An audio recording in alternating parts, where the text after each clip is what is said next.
Hello, my name's Alex DeLucia, and I'm your host for tonight's segment of Brookfield Today and Beyond, which is brought to you by the Brookfield Republican Town Committee. We believe that a informed electorate leads to better governance, and towards that goal we bring candidates running for the various offices in Brookfield and beyond before you with more information so that you can see them and hear them and make an informed decision.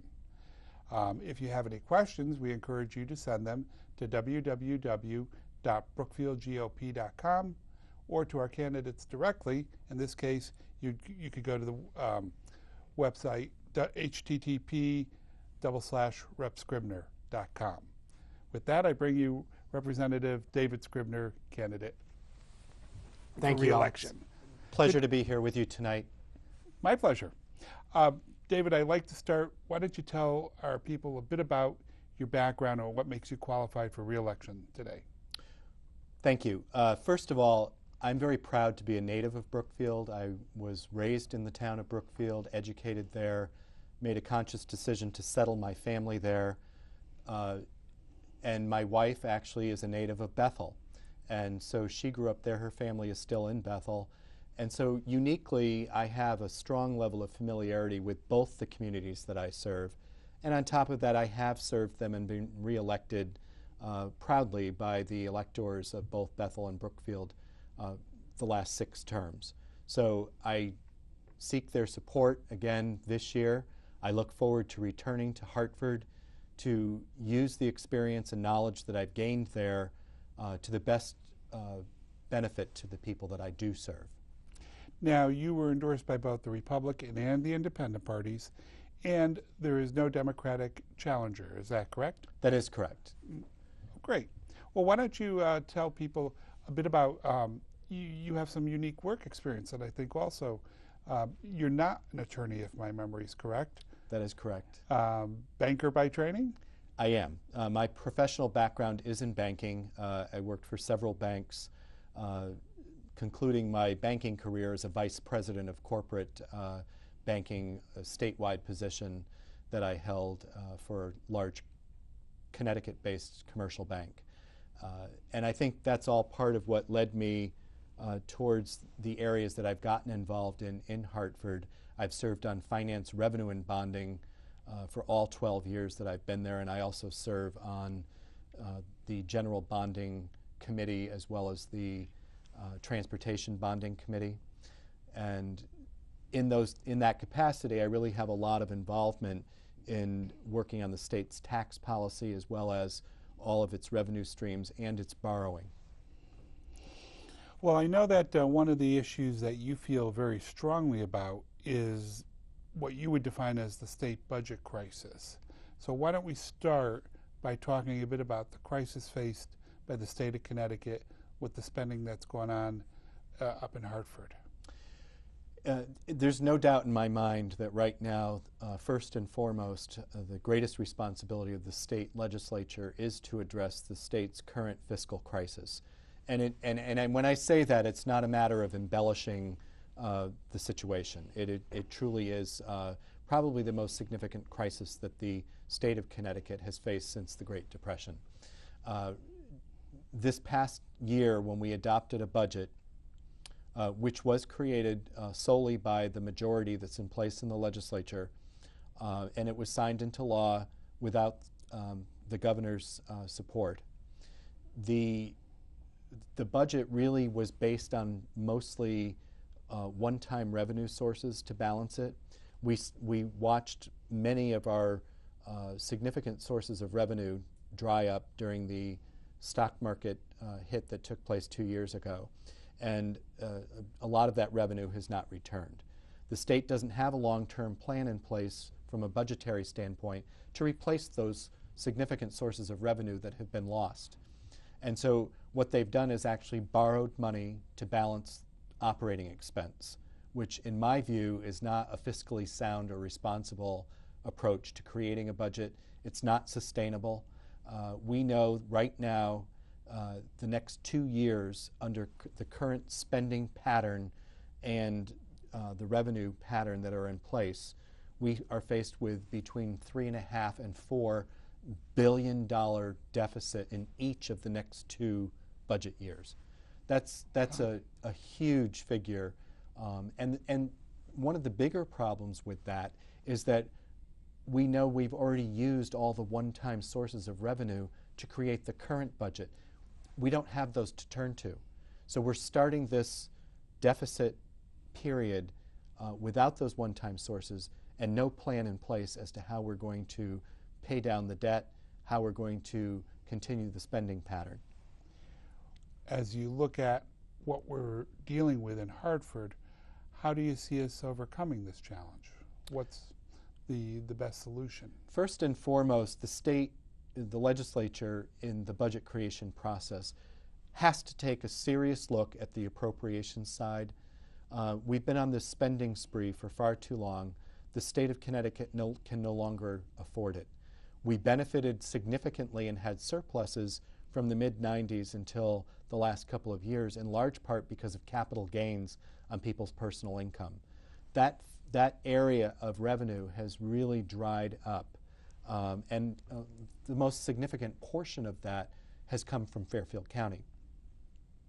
What we really need to do is to get serious, roll up our sleeves, and look for ways to create efficiencies and streamline state government by reducing spending, by consolidating state agencies, by doing what I would refer to as a common sense approach in what you and I would do with our own personal budgets. We need to take a serious look at the things we can really do without, live without, and find a way to move forward by reducing spending.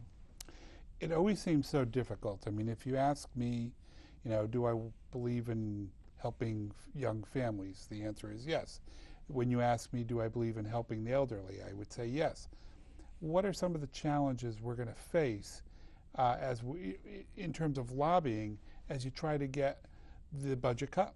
Well, it's a good question, Alex, and certainly I think that we can be responsible and sensible and still not slash vital services. And when I say that, I'm fully appreciative and understanding of the fact that right now, more than ever, because so many people have lost their jobs, they're needing to rely upon some of those vital services in bigger numbers than ever, including unemployment compensation, health care benefits because they've lost their own as they lost their job.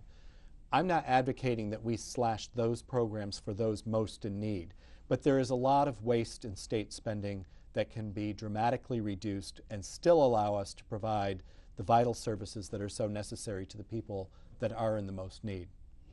Now, an issue that we face here in Connecticut is we've not seen our workforce grow in decades, and right now that's particularly problematic in that we're facing the highest unemployment rate we have in years.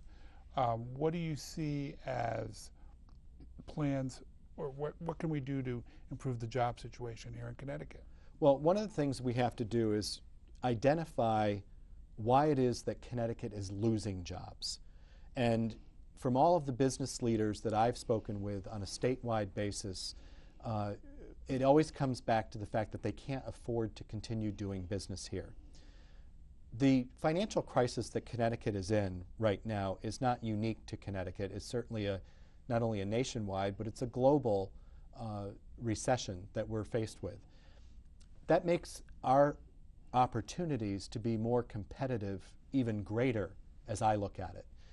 We're losing jobs to states that are providing incentives for businesses and corporations to relocate there. And at the same time that they're going to save money because the cost of doing business, including business and corporate taxes, as well as things like utilities, are much less expensive. So it's going to have an automatic return on their bottom line. At the same time, there's great benefits to their employees because their cost of living in many cases is also reduced. So we've got to find ways to create incentives here in Connecticut that not only retain jobs here, but make Connecticut the place that businesses want to come. I think most people would argue there's fewer places with a greater quality of life than the state of Connecticut has to offer. That's not what's at issue here. What is at issue is that we're faced with a very serious economic downturn nationwide. We've got to step up to the plate and become more creative in establishing programs that really make businesses want to be here. Well, towards that end, you've served on the State Transportation Committee. Why don't you tell people a bit about what the committee does and what you've done on it? I currently serve as the longest-serving leader of the Transportation Committee, and it's an area that I think is critically important to the state of Connecticut. For many years, we've operated a Department of Transportation that was viewed largely as a highway maintenance department. It's far more than that. It has oversight of all of our highway construction, our bridges. It has oversight of our rail system, our bus system, our airports, the Department of Motor Vehicle. So it's fairly broad and complex in nature. One thing I can feel very proud about, since I've been in not only the Transportation Committee but the legislature has taken very strong steps to make commitments to really strengthen and broaden mass transit in particular. We first established a statewide transportation strategy board, which took a very close look and evaluated where our weaknesses were, where we needed to strengthen things that would benefit businesses by making commuter-friendly areas, including rail. And beyond that, we passed 2 major pieces of legislation that committed over $4 billion to transportation improvements. That's the state's commitment, and then we get a big chunk on top of that from the federal government to help us move forward with transportation projects. We've made the commitment to purchase 300 new rail cars on the Metro North system, and many people that weren't before are now looking seriously as rail an alternative to traveling by highway in the state of Connecticut. And that's particularly important for people along the shoreline and southern Fairfield County, where many people commute out of state on a daily basis on the rail. What Lou and Ethan refer to as the big road is something that's come in on your watch, something we've all waited for. Why don't you talk a bit about the impact that has had on our community? Are we talking about the Route 7 bypass? That's what we're talking about. Happy to talk about that. Yeah, after about 30 years of delay, believe it or not, the highway was built with a nominal amount of funding from Exit 7 in '84 in Danbury to a drop-off point at Route 202 in Brookfield, which is known locally as Federal Road. That was completed in 1976. I was just out of high school. Me too. And I'm proud to say that one of the reasons that I actually requested to get on transportation is so that we had a stronger voice from our region on transportation projects. We got the money committed for it, we got the project underway, we got it completed ahead of schedule, and it was open to traffic in November of last year.